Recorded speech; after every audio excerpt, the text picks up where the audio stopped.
हिफाजत जिसकी हवा करे वो शम्मा क्या बुझे जिसे रोशन खुदा करे। तो अपना समाज इसी तरह से अब आगे बढ़ रहा है, गतिमान हो रहा है और एक दिन बहुत बुलंदियों को छुएगा, ये हम सबका पूरा विश्वास है। हमारे इस संगठन का नाम वैदिक सेना है, तो इसके पीछे वैदिक सेना क्यों रखा गया, बहुत से लोगों को इसका कौतूहल होता होगा कि वैदिक सेना नाम क्यों रखा गया है, वैदिक सेना का गठन कब हुआ, कैसे हुआ। इसके पीछे जब तक हम लोग इसके विषय में जान नहीं लेंगे तो आगे बढ़ने से हम लोगों को कोई फ़ायदा नहीं होगा। इसलिए पहले हम लोग इस पर जानकारी रखेंगे कि वैदिक सेना का गठन कैसे हुआ, कब हुआ, और ये वैदिक सेना नाम का वास्तव में अर्थ क्या है।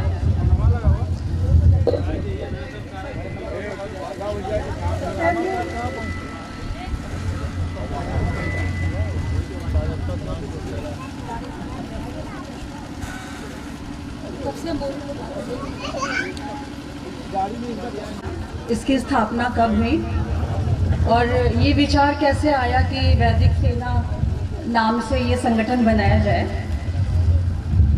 राम कुकड़ी प्रयागराज सत्यपीठ पाक कुकड़ावल के प्रांगण में 18 दिसंबर 2022 को प्रथम महासम्मेलन का आयोजन हुआ था।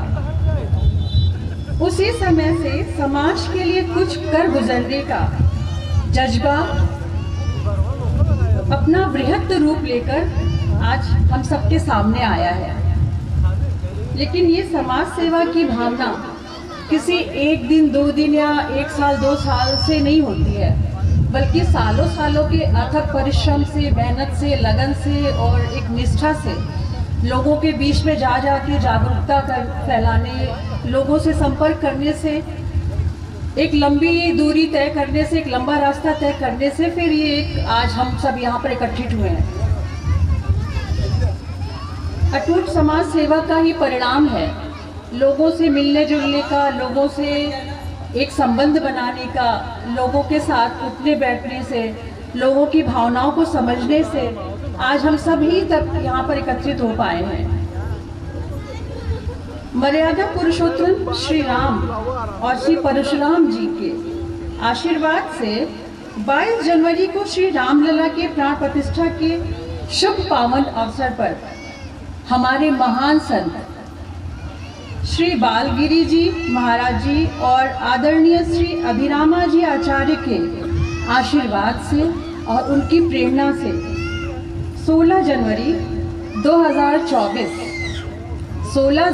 2024 को 51,000 दीपों को प्रज्वलित किया गया प्रयागराज सेल्फी पॉइंट पर। आयरल प्रयागराज सेल्फी पॉइंट पर 51,000 दीपों को प्रज्वलित किया गया, जो कार्य वैदिक सेना द्वारा संपन्न हुआ, जिसके साक्षी अनेक साधु संत, हमारे प्रयागराज के अनेक साधु संत, ऋषि मुनि हमारे साक्षी बने। प्रयागराज के हमारे अनेक महात्मा इस पुनीत कार्य के साक्षी बने और उन सब का आशीर्वाद वैदिक सेना को मिला। वैदिक सेना के इस पुनीत कार्य को देखते हुए, उनके सनातन परंपरा के प्रति अटल निष्ठा, विश्वास और एक धार्मिक आस्था को देखते हुए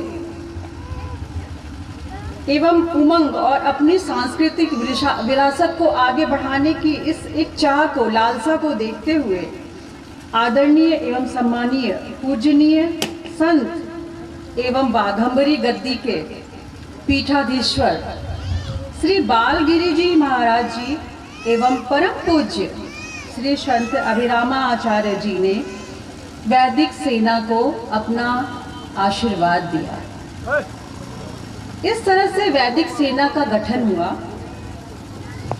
हमारे संतों ने अपना आशीर्वाद दिया और अपना विश्वास भी जताया कि जो कार्य इतने दिनों से संभव नहीं था, जो कार्य हम लोगों ने नहीं किया था, उनका ये विश्वास था कि वैदिक सेना उस कार्य को जरूर करेगी।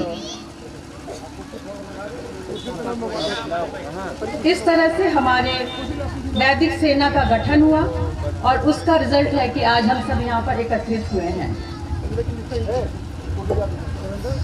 आज इस मंच पे हम लोग बहुत सम्मानित सदस्यों से मिलेंगे। हमारे मुख्य गेस्ट होंगे अनुप्रिया पटेल जी, जो किसी भी परिचय की मोहताज नहीं है, वो भी हम सबके बीच में आएंगी।